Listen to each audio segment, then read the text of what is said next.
Okay, hello everybody. Alright, cikgu nak sambung lagi tentang the scalar product of two vectors. Okay, yang sebelum ini kita dah tengok tentang the three cases yang cikgu buat sebelum ini. Kalau two parallel vectors in the same direction, then kita dapat A dot B sama dengan modulus A darab dengan modulus vector B. Kemudian kita dapat lagi satu, kalau katakan A dengan B tu two parallel vectors in the opposite direction, dan kita akan dapat A dot B dia adalah negatif modulus A darab dengan modulus B. And then ada yang ketiga tu, kalau A and B are two non-zero perpendicular vectors, dan kita akan dapat A dot B dia sama dengan kosong. Okay? Jadi kalau kita lihat dekat situ semua nilai skala produk, iaitu dot product antara dua vectors, dia akan menghasilkan skala lah, satu nilai, satu nombor. Modulus A darab modulus B tu satu nombor, negatif modulus A darab B modulus B pun satu nilai, satu nombor, dan zero juga adalah satu nilai. Okay, jadi lepas ni kita akan tengok tentang perpendicular projection of one vector onto another. Okay, an important use of the scalar product is the determination of the perpendicular projection of vector B onto vector A. Sekarang kita nak tengok perpendicular projection, ataupun kalau dalam istilah bahasanya dulu, kamu ada unjuran ortogon. Okay, unjuran ortogon satu vektor B ke atas vektor A. Jadi dalam kes ini kita fokus pada vektor B terhadap vektor A. Okay, jadi kita sebenarnya ada dua case untuk unjuran ortogon ini. Okay, two cases. Pertama, kalau katakan A saya ni adalah vektor A saya, dan di sini adalah vektor B. So apa yang dikatakan, yang mana yang dikatakan sebagai unjuran ortogon, unjuran ortogon vektor B terhadap vektor A. So bila kata unjuran ortogon, kita akan melukiskan satu garisan yang perpendicular. Maksudnya daripada vektor B ni tadi, saya buat satu garisan yang perpendicular to vektor A. So ini adalah garisannya. Jadi unjuran ortogonnya adalah yang di sini. Yang ini saya tandakan sebagai P. So P itu adalah, vektor P adalah the perpendicular, that one will be the perpendicular projection lah, perpendicular projection, istilah dia unjuran ortogon. Okay, jadi kat sini katalah sini titik O, so sini adalah P. So this is what I want to find out, nilai OP itulah. So that one will be the perpendicular projection of vector B onto vector A. Okay. Kemudian kita bolehlah tandakan ini sebagai B. Yang ini sebenarnya juga adalah vektor A saya lah. Yang ini sebenarnya adalah vektor A yang panjang ni. Jadi P ni adalah sebahagian daripada vektor A ni. So dia kata if theta is acute, so dalam kes ini kita ada nilai theta, iaitu sudut di antara vektor A dengan vektor B adalah satu acute angle. Then vektor P, the perpendicular projection has the same direction as A. Jadi maksudnya ini adalah kita punya perpendicular projection of vector B onto A. So dia adalah same direction as A. Okay. Kemudian ada satu case lagi, kalau katakan saya ada, ini adalah vector A. Okay, kemudian dekat sini adalah vektor B-nya. Jadi sekarang kita nak cari perpendicular projection of B onto A. Dan sama juga kita akan draw satu straight line which is perpendicular to A, from B which is perpendicular to A. Itu cara kaedahnya lah. Ini dipanggil sebagai unjuran ortogon lah. Dan dia akan menghasilkan satu vektor di sini, iaitu vektor P. Vektor P, so sini adalah O dan sini adalah P-nya. So dalam kes ini, okay, yang mana sudut di antara dua vektor? Sudut antara dua vektor adalah yang di sini, theta. Sebab ini keluar ni kan, sudut antara vektor A dengan vektor B is an obtuse angle. Okay, so if theta is obtuse dalam kes ini, so vektor P ataupun the perpendicular projection is in the opposite direction. Kalau yang tadi ni dia same direction, so now yang ini dia akan jadi satu opposite direction as A. Maknanya dia kalau A ke sini, then OP ni bergerak ke sini. So itu adalah perpendicular projection. Jadi macam mana kita nak cari nilai perpendicular projection ini? So we move on here. Kita tengok macam mana saya nak mencari nilai OP ni. Jadi untuk kedua-dua case, kalau kamu perhatikan untuk case yang pertama ini, katalah cikgu keluarkan nilai cos theta. Sekarang cos theta. Kita tahu bahawa cos theta tu adalah sudut sebelah yang adjacent bahagi dengan hypotenuse. Jadi maksudnya kalau dalam case ini, tengok kat sini, theta kita berada di sini. So cos theta adalah nilai OP kita bahagikan dengan panjang OB ini di sini kan. So ini samalah dengan OP bahagi dengan since kita tak tahu berapa panjang OB itu, tapi kita tahu that one is given by vector B. So kita boleh tulis OB itu sebagai magnitude of vector B. Samalah dengan OB itu. Jadi daripada sini saya dapat bahawa OP saya tadi, the perpendicular projection of vector B onto A, nilainya samalah dengan magnitude vector B kita darab dengan cos theta. Itu sahaja. Jadi kalau katakan ada magnitude vector B darab dengan cos theta, so dia adalah nilai OP, the perpendicular projection of vector B onto vector A. So kita dapatlah nilainya, dia adalah satu skala. So ini adalah satu important use jugalah untuk skala produk. Yang tadi yang kita ada yang modulus A kan darab dengan modulus B. Jadi kalau katakan modulus B cos theta, so ini akan menghasilkan satu perpendicular projection. Kemudian yang ini kalau katakan saya teruskan lagi, saya akan dapat satu lagi kesimpulan di sini. Sebelum ini kita ada nilai cross product. Yang sebelum ini cross product, so saya ada A dot B ni kan, kita ada formula ni kan, A modulus A darab dengan modulus B, kemudian kita akan ada cos theta di sinilah.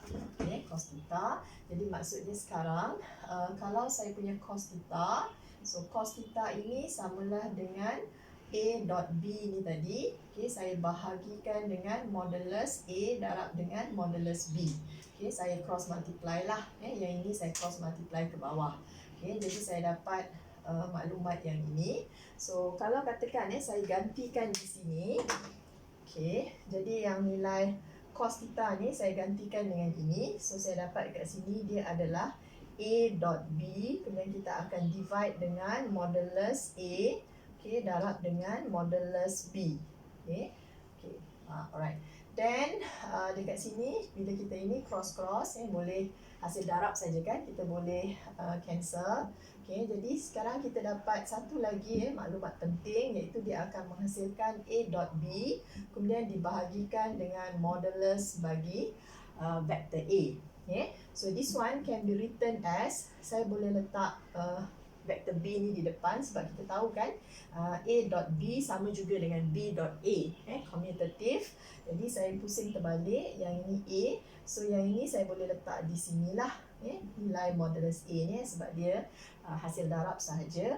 Jadi yang ini sebenarnya adalah unit vector. Ingat lagi tak yang kita buat sebelum ni kan, unit vector in the direction of OP samalah dengan vector OP bahagikan dengan magnitude kepada vector OP.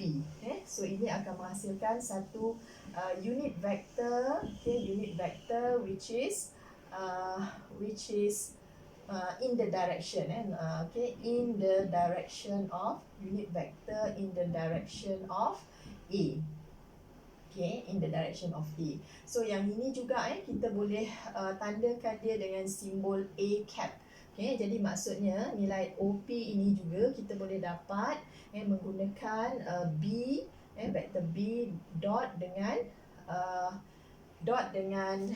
the unit vector of vector A. Jadi ini satu maklumat penting lagi lah, okay? Yang kita boleh gunakan. Alright. Jadi dekat situ dia adalah B dot A cap, B dot A cap, okay? Where A is A bahagi dengan magnitude vector. A is the unit vector in the direction of A. Okay, so the length OP is the perpendicular projection of B in the direction of A. So apakah dia sebenarnya perpendicular projection itu? Dia sebenarnya adalah length OP. Jadi panjang, senang cerita panjang garis OP itu merupakan yang dipanggil sebagai perpendicular projection. Okay, jadi maksudnya kalau dia minta kita cari perpendicular projection, kita akan mencari panjang OP. So OP ni kita boleh dapat daripada formula ini, ataupun menggunakan formula yang inilah. Dua-dua tu memberikan panjang OP. Alright. Kalau kita lihat pada muka surat sebelah itu, kita ada dua case untuk perpendicular projection itu. Yang pertama tu sama macam yang di sini. Okey, katalah sekarang kalau katakan saya tukar, yang ini adalah saya punya B, okey, yang ini masih lagi saya punya A. Okey, sini adalah A-nya. Dan sekarang ni kalau saya nak mencari OB, okey, katalah saya panjangkan sikit di sini adalah OB-nya. So sini adalah vektor B. Katalah saya nak mencari perpendicular projection of vector A onto B. Vector A onto B, jadi saya andaikan ini sebagai satu garis melintang. Okay, jadi saya akan mencari satu garisan.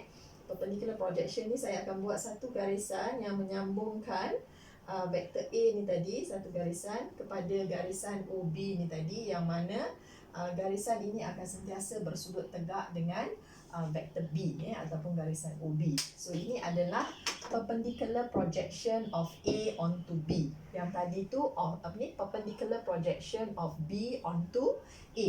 Okay, jadi maknanya dekat mana yang terhasil perpendicular projectionnya? Perpendicular projectionnya akan terhasil di sinilah. Yang ini adalah the perpendicular projection. Okay, so ini adalah saya punya vektor B lah. Okay, jadi yang saya nak find out nanti adalah nilai OP.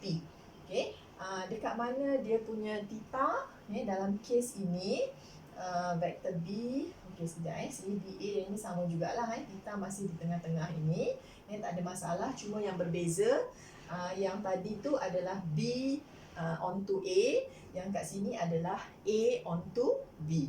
Okay, jadi sama jugalah formulanya. So kalau dalam kes ini saya akan keluarkan cos theta. Okay, cos theta macam mana? Cos theta dalam kes ini, yang ini adalah dia punya adjacent side-nya. So dekat sini dia adalah OP, kemudian kita bahagikan dengan this is the hypotenuse, sebab sudut tegak akan berada di sini. So hypotenuse adalah yang opposite kepada sudut tegak. So panjang ini, panjang OA ini is given by the modulus of vector A. Okay, jadi maksudnya kat sini perpendicular projection itu is given by OP. So saya akan darabkan modulus A saya ni darab dengan cos theta.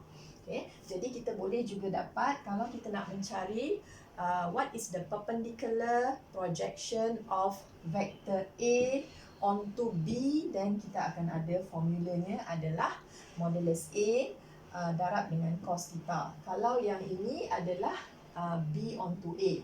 So this one is B onto A. Okay, B onto A. Jadi dekat sini adalah B cos theta. Kalau yang ini dia adalah A onto B. Dua-dua adalah perpendicular projection. Okay, ini perpendicular projection of B onto A, manakala ini adalah perpendicular projection of A onto B. Okay, so kita akan dapat satu lagi formulanya. Okay, dua-dua samalah OP, the perpendicular projection. So kita ada yang ini. Okay, jadi kesimpulannya dalam untuk kalau katakan kita berbalik kepada A dot B yang sebelum ini, okay, so kita akan ada formulanya dia adalah A, okay, B, okay, kemudian sini ada cos theta. Okay, so this one also can be written as katalah kita letakkan A kat depan ni. So since B cos theta ni, yang ni B cos theta is perpendicular projection kan. Jadi maknanya kita akan ada satu, saya ringkaskan sajalah perpendicular projection itu sebagai PP of vector B onto A. Maksudnya macam itulah. Okay. Ataupun the other way around. Okay. Saya letakkan, okay, B tu letakkan di depan. So dekat sini dia akan didarabkan dengan modulus A cos theta, which is this one, modulus A cos theta, the perpendicular projection. So dekat sini perpendicular projection of vector A onto vector B. Okay. Jadi itu adalah I think this is the these are the three important formulas lah. Okay. Yang melibatkan not cross product, the dot product, ataupun the scalar product of two vectors. Satu kita dapat yang ini, okay, dan satu kita dapat yang ini, then other one is this one. Okay. Saya rasa yang ini tidaklah begitu penting sangat. Okay, tapi kita kena tahulah sebab agak jarang juga soalan ditanya based on this. But anyway, mungkin dia akan ditanya, because this one is included dalam kita punya syllabus. Jadi please beware jugalah, kena ingat jugalah tentang formula-formula ini, tentang perpendicular projection of one vector onto another. Okay, so lepas ni kita sambung lagi.